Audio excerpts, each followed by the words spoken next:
एक सवाल है, क्या ऐसा हो सकता है कि कोई इंसान बिल्कुल जमीन से उठकर एकदम साधारण सी शुरुआत करके किसी देश के सबसे ऊंचे पद तक पहुंच जाए? चलिए आज इसी सफर को करीब से देखते हैं। क्या एक गरीब मछुआरे का बेटा भारत का राष्ट्रपति बन सकता है? और क्या बिना किसी पैसे, बिना किसी खास साधन के कोई इंसान दुनिया के महानतम वैज्ञानिकों में से एक बन सकता है?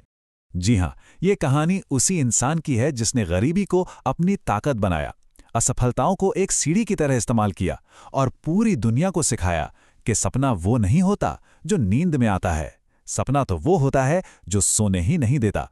ये कहानी है डॉक्टर एपीजे अब्दुल कलाम की। तो चलिए उनकी कहानी की शुरुआत में चलते हैं, उनके बचपन में, और उस माहौल को समझते हैं जिसने उन्हें गढ़ा। 15 अक्टूबर 1931 तमिलनाडु का एक छोटा सा गांव रामेश्वरम, यहां उनका जन्म हुआ। पिता एक साधारण नाविक थे, मां घर संभालती थी और उनका पूरा परिवार एक छोटे से मिट्टी के बने घर में रहता था। मतलब शुरुआत बिल्कुल शून्य से हुई थी। सुबह के 4 बजे। जरा सोचिए, जब दुनिया गहरी नींद में होती है तब एक छोटा सा लड़का अपनी किस्मत की कहानी खुद लिख रहा था। इस वक्त उठकर कलाम जी अखबार बेचा करते थे ताकि घर की आमदनी में थोड़ी मदद कर सकें। ये वो उम्र थी जब बाकी बच्चे खेलते थे और वो काम कर रहे थे, और जब बाकी बच्चे सोते थे तब वो सपने देख रहे थे। अब बात करते हैं उनकी पढ़ाई के उस मोड़ की, जहां एक छोटी सी घटना ने, एक चिंगारी ने उनके पूरे जीवन की दिशा ही बदल दी। देखिए, वो स्कूल में कोई टॉपर नहीं थे, एक औसत छात्र थे, लेकिन उनके अंदर जानने की जो इच्छा थी, जो जिज्ञासा थी, वो कमाल की थी। हालात भले ही कमजोर थे, लेकिन उनका दिमाग बहुत अमीर था। और फिर वो दिन आया। उनके एक टीचर क्लास को लेकर समुद्र के किनारे गए। वहां उन्होंने बच्चों को दिखाया और समझाया कि पक्षी कैसे उड़ते हैं, उसके पीछे का विज्ञान क्या है। बस उसी एक पल में छोटे से कलाम के मन में उड़ने का एक सपना पैदा हो गया। एक ऐसा सपना जो जिंदगी भर उनके साथ रहा। कहते हैं ना, एक अच्छा टीचर पूरी जिंदगी बदल सकता है।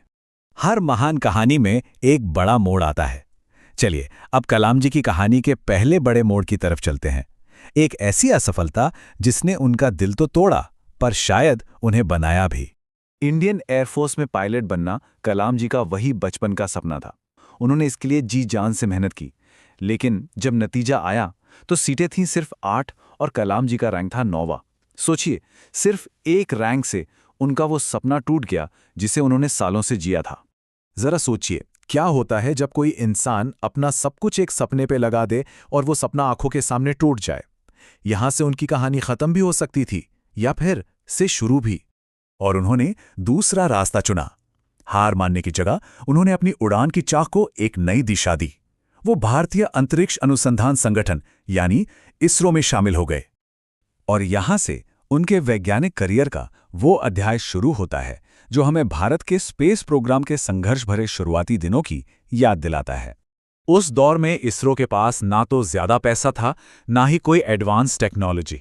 हालत ये थी कि रॉकेट के भारी भरकम पार्ट्स को साइकिल और बैलगाड़ियों पर लादकर लॉन्च पैड तक ले जाया जाता था। और इतने संघर्ष के बाद जब पहला बड़ा सैटेलाइट लॉन्च हुआ तो वो फेल हो गया। लेकिन इस बड़ी असफलता से सीखकर टीम ने दोबारा मेहनत की और अगला लॉन्च एक ऐतिहासिक सफलता बना। यहीं पर कलाम जी ने लीडरशिप का सबसे बड़ा सबक सीखा। जब रॉकेट फेल हुआ था तो उनके सीनियर सतीश धवन ने प्रेस कॉन्फ्रेंस में सारी जिम्मेदारी खुद पर ले ली, और जब मिशन सफल हुआ तो उन्होंने सारा श्रेय कलाम और उनकी टीम को दे दिया। एक सच्चा लीडर यही तो करता है, असफलता का बोझ खुद उठाता है और सफलता का ताज अपनी टीम को पहनाता है।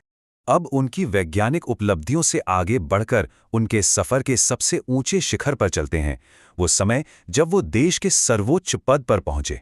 इसरो के बाद अपने काम के जरिए कलाम जी ने भारत को अग्नि और पृथ्वी जैसी ताकतवर मिसाइलें दीं। इन मिसाइलों ने भारत को रक्षा के क्षेत्र में एक बड़ी ताकत बना दिया, और यहीं से उन्हें एक नया नाम मिला, missile man of India. Rameswaram का वो छोटा सा लड़का अब देश की पहचान और ताकत बन चुका था।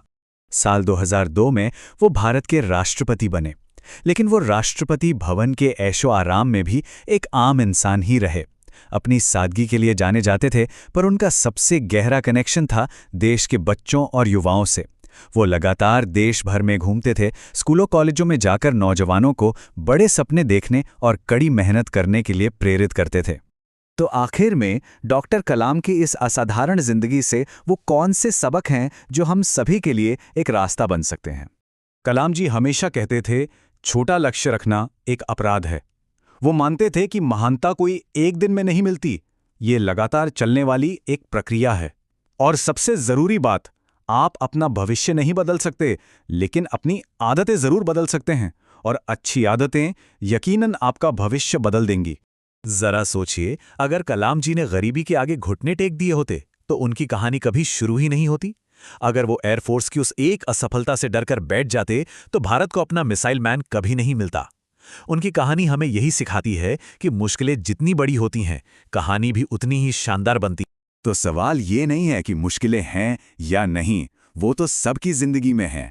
असली सवाल तो ये है कि बहाना बनाना है या इतिहास बनाना है।